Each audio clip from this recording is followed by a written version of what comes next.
ও sir ও কথা কইেন না, আমি এবারে নিঃস্ব। চাচা বাবু কিছু কি কবা? এলাকায় করিম চাচার বাড়িটা কত দূর? কেন বাবু কিছু কি কবা? তারে একটু দরকার ছিল।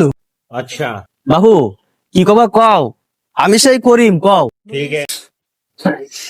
চাচা আপনি বলে গরিব, এবারে নিঃস্ব, আপনার বলে কিছু নেই। ধরু বাবু এসব কথা কিটা কইছে? আবল তোর কথাটা, এলাকার সবচেয়ে বড় জমিদার আমি। এই যে 2 তলা বাড়ি দিছো এটাই আমার। এই যে পুকুর দেখছো মিষ্টি পানি পুকুর, এর মাছ সব আমার। ওই গোরমা বাজারটা জমিদার বাড়ি আছে, সে আমার দাদা। আর এই সব আবল তোর কথা তুমি কোন ছিস? হ্যাঁ সিরাজুল সাহেব, জি স্যার। তাহলে এই খাতা থেকে করিম চাচার নামটা কাটে দিন। Okay sir. কিসির নাম কাটলেন? কিসির নাম কাটলেন?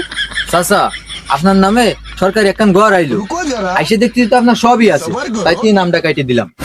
ও স্যার ও কথা কইেন না, আমি এবারে নিঃস্ব, আমার কিছু নেই। ওই গাঙ্গের ঘরে আমার বাড়ি স্যার।